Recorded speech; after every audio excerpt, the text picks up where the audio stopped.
දැනුම සොයන්න, නුවණ වඩන්න, විනෝද වෙන්න, අපිත් එක්ක එකතු වෙන්න. පුංචි අපේ විශ්වය!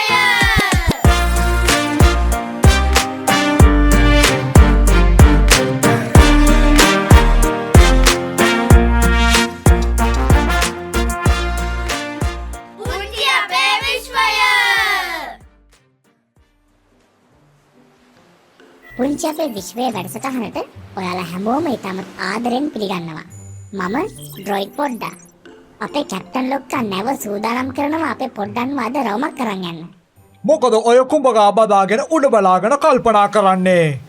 මං ඉනිමගක් අරන් එන කන්ද බලාගෙන ඉන්නේ. කම්මැලි නැතුව ඔය කඹේ අල්ලගෙන නගින්නයි කිව්වේ උඩට. හා ඉක්මනට නගිනවා. මේ කැප්ටන් ලොක්කා මම අහන්න හිටියේ. අහනවා බලන්න. මම මේ කල්පනා කළේ ප්‍රථමාධාර පෙට්ටියක් අවශ්‍යමද කියලා. නැවට අනවශ්‍ය බරක් නෙවෙයිද කැප්ටන් ලොක්කා මේක? බලන්න ඩ්‍රොයිඩ් පොඩ්ඩෝ මගේ ගෝලයාගේ මොලේ තරම. ෂෝක් මොලේ. ඒක තමයි.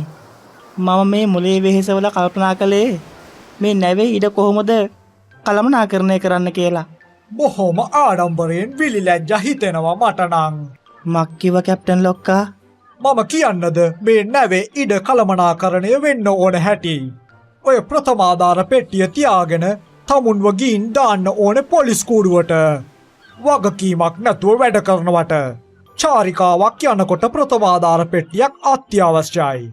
යන්නයි කිව්වේ ඕකත් අරගෙන නැවට. හරි කැප්ටන් ලොක්කා. අපේ ගමන යන්න පරක්කුයි. අපි ඉක්මනට යමු. පුංචි දුවේ පුතේ, අද අපි කැප්ටන් ලොක්කාගේ නැවේ යනවා මුහුද ගැන වැදගත් දේවල් ගොඩක් ඉගෙන ගන්න.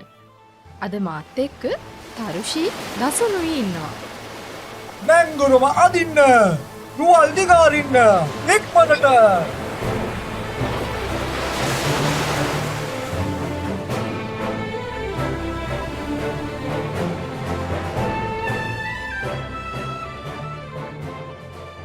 දරුවනේ, ඔන්න අපි ගොඩාක් දුර මුහුද මැද්දට ඇවිත් ඉන්නේ. ටීචර්, මුහුද නම් හරිම විශාලයි නේද? ඒක ඇත්ත.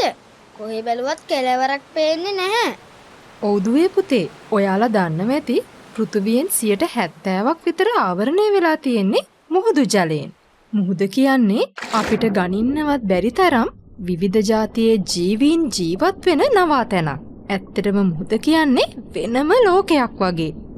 හරිම පුදුමයි නේද ටීචර්? මටත් ආසයි ඒ ලස්සන ලෝකෙ බලන්න. ඒකට නම් ඉතින් කිමිදුම් කට්ටලයක් ඕනේ පුතේ. ඒකටත් පුරුදු පුහුණු වෙන්න වෙනවා. නේද කැප්ටන් ලොක්කා? ඔව් සමුද්‍රා ටීචර්. මුහුදේ කිමි දෙන්න විතරක් නෙවෙයි. ඕනම වැඩක් කරන්න නම් පුරුදු පුහුණු වෙන එක ඉතාමත් වැදගත්. ටීචර්, මම ප්‍රශ්නයක් අහන්නද? ඔව් දුවේ, කියන්න. ටීචර්, සමහර තැන්වල මුහුදේ පාට නිල් පාටයි. සමහර තැන්වල කොළ පාටයි. ඇයි ඒ? ෂා, බොහොම හොඳ නිරීක්ෂණයක්. ඒක ඇත්තටම සිද්ධ වෙන්නේ හිරු එළියෙන්. මුහුදේ සමහර තැන්වල ඇල්ගි කියලා ශාක జాතියක් තියෙනවා. හිරු එළිය ඒ තැන්වලට වැටෙනකොට හිරු එළිය ඒ ශාක වලට වැටිලා පරාවර්තනය වෙලා එන ආලෝකය නිසා ඇල්ගි ශාක අපිට කොළ පාටට පේනවා. අන්න එතකොට තමයි අපිට මුහුදත් සමහර තැන් කොළ පාටට පේන්නේ. ඒ වගේම තමයි මුහුදේ සමහර තැන්වල තියෙන්නේ වැලි සහ ගල් විතරක් නම් ඒ තැන්වලට හිරු එළිය වැටෙනකොට මුහුද නිල් පාටට අපිට පේන්න පටන් ගන්නවා. හවසට ඉර බහින්න කිට්ටු වෙනකොට මුහුද කළු පාටට වගේ පේන්නේ ඒ නිසා තමයි එහෙනම්. හරියටම හරි. ඔය තේරුණේ හොඳට? සමුද්‍රා ටීචර්, අපේ සමහර මිනිස්සු මුහුදේ පාට මාරු කරන්න ලොකු උත්සාහයක් දරනවා නේද? මට තේරුණේ නැහැ කැප්ටන් ලොක්කා. ඇයි ඉතින් ඔය නැව්වලින් බැහැර කරන තෙල්, අපද්‍රව්‍ය, තව ඔය විවිධ කර්මාන්තවලින් ගංගාවලට බැහැර කරන පාට අපද්‍රව්‍යයන් මුහුදට එකතු වෙනවනේ. එතකොට මුහුද තවත් පාට වෙනවා. මාළුන්ටත් ගොඩක් සතුටු ඇතිනේ. කැප්ටන් ලොක්කා. ඔයා ඔය නවුනාට තරහ ගිහින් නේද ඉන්නේ? ඔව් ඩ්‍රොයිඩ් පොඩ්ඩෝ. මැවුම්කාරයාණන් වහන්සේ දුන්න ලස්සන මුහුද විනාශ කරනවා. වගකීමක් නැති මිනිස්සු. කැප්ටන් ලොක්කා. කලබල වෙන්න එපා. අපි පාඩමක් නේද දෙන්නේ.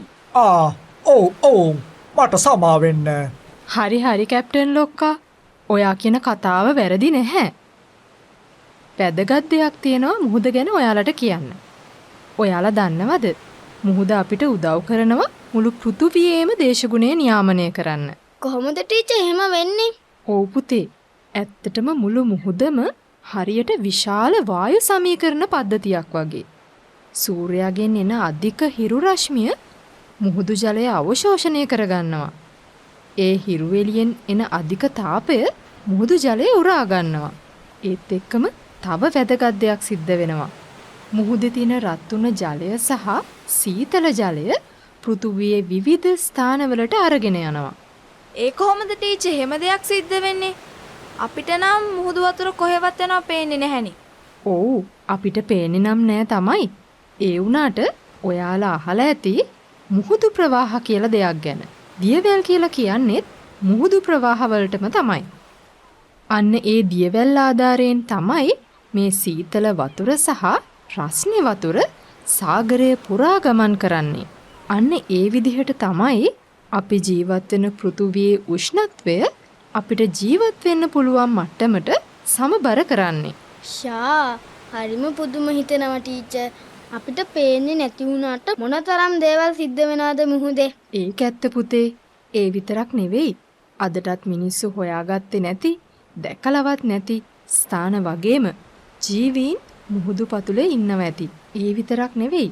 පෘථුවියේ ඉන්න මිනිස්සුන්ගේ ආහාර අවශ්‍යතාවයට මුහුද මොන තරම්නම් අපිට උදව් කරනවද? ටීචර් මේ මුහුද නිර්මාණය කරපු නිර්මාණකරුවා නම් මේ මුහුද වගේම පුදුම කෙනෙක් වෙන්න ඕන. මුහුද වගේ නෙවෙයි දුවේ. මේ මුහුදටත් වඩා උන්වහන්සේ පුදුමයි. ශුද්ධ බයිබලයේ ගීතාවලිය කියන පොතේ 104 වෙනි පරිච්ඡේදයේ මේ විදිහට සඳහන් වෙනවා. ස්වාමිනී, ඔබගේ කර්මාන්ත කොපමණ නානා ප්‍රකාරද? ඔබ මේ සියල්ල ප්‍රඥාවෙන් සෑදූසේක. පොළව ඔබගේ සම්පත්තියෙන් පූර්ණය. අන්න මහත් වූ විශාල වූ මුහුද. එහි කුඩා මහත් සත්වයෝ අසංඛ්‍ය ගණන් හැසිරෙති. ෂා අද නම් මම ගොඩක් දේවල් ඉගෙන ගත්තා. මට දැන් පුළුවන් අනිත් යාළුවන්ටත් අද මම ඉගෙන ගත්ත දේවල් කියලා දෙන්න. ඒක හොඳ දෙයක්. හැබැයි ඉතින් මුහුද ගැන නම් කතා කරන්න තව ගොඩක් දේවල් තියෙනවා. ඒත් වෙලාව නම් අපිට හොඳටම මදි.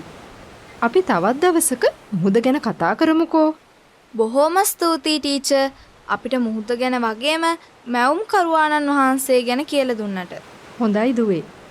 කැප්ටන් ලොක්කා, අපි එහෙනම් ආපහු යමු නේද? හොඳමයි සමුද්‍ර ටීචර්. අපි ආපහු යමු ගොඩබිමට. අපි පොඩ්ඩන්ට ඇහුණනේ මුහුද අපිට කරන සේවය බලන්න නෞකාරණන් වහන්සේ මොනතරම් නිර්මාණශීලී ඉහළ ප්‍රඥාවක් තියෙන කෙනෙක්ද කියලා. කැප්ටන් ලොක්කා බලන්නකො මුහුදේ තියෙන සීතල ජලය ගිය වැල් වලින් සාගරේ පුරාම අරන් ගිහින් පෘථිවියේ උෂ්ණත්වය සමබර කරන හැටි. ඒකනේ ඩ්‍රොයිඩ් පොඩ්ඩෝ.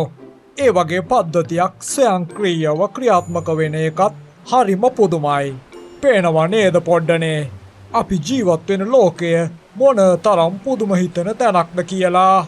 මේ පරිසරයෙන් ඉගෙන ගන්න මොන තරම් දේවල් මැවුම්කාරයාණන් වහන්සේ අපිට දීලා තියෙනවද? ඔව් කැප්ටන් ලොක්කා. ඔන්න පොඩ්ඩනේ ඊළඟ පාර මුහුද බලන්න යනකොට මුහුදේ පාට නිරීක්ෂණය කරන්න. ඒ වගේම නෞකාරයන්න් වහන්සේ අපිට දීලා තියෙන මේ මහා වායු සමීකරණ පද්ධතිය ගැනත් යාළුවන්ට කියලා දෙන්න. අම්මා! කවුද ඒ දකදොයියන් ගාලා වැටුනේ? කෝ අයින් වෙන්න. මොකද්ද සිද්ධ වුනේ? කෝ අර ප්‍රථමාදාන පෙට්ටිය අරන් එන්න ඉක්මනට. කැප්ටන් ලොක්කා ප්‍රථමාදාර පෙට්ටිය දාලා එන්න හදපු අපේ කළමනාකාරතුමා තමයි වැටලා තියෙන්නේ. කෝ බලන්න. අපෝයි කොළුවෝ මොකද වුනේ? කැප්ටන් ලොක්කා, මම මේ වායු සමීකරණ පද්ධතියේ රිමෝට් එක එව්වා. ටිකක් සීතල වැඩි හින්දා. එතකොට මම මෙහෙ කරලා මාව වැටුණානේ. කොළුවගේ ඔළුව හොඳ පාරක් වැදිලා වගේ විකාර කියවනවා. අර ප්‍රථමාදාර පෙට්ටිය අරන් ඇවිත් මේ තුවාලවලට බෙහෙත් දාන්න. නැගිටිනකොටම මෙන්න කඩයක්. මේ මුදලාලි කෝපි කෝප්පයක් කීයද? ටිකක් සීතලයි වගේ. අයියා. කොඩබිමට ගිහින් ඉක්මනින්ම ඉස්පිරිතාලයට අරන් යමු. මම කිව්වනේ චාරිකාවක් යනකොට ප්‍රථමාධාර පෙට්ටියත් අනිවාර්යෙන්ම අරන් යන්න ඕනේ. කරුණා කරලා කවුරු හරි මේ වායු සමීකරණ පද්ධතිය වහලා දාන්න. නිකුත්නේ කවුන්ට් එක පුච්චන්න එපා. වගකීමක් නැති මිනිස්සු. අයියා. ඩ්‍රොයිඩ් පොඩ්ඩෝ ඔය බැන්ඩේජ් එකකින් කටත් පොඩ්ඩක් එතුවනම් හොඳයි වගේ. අපේ යාළුවන්ට පුළුවන් අපිට කතා කරන්න. මෙන්න අපේ දුරකථන අංකය 0742 25 35 31. පුංචි අපේ විශ්වය තේෝස් මීඩියා මිෂන් නිෂ්පාදනයක්.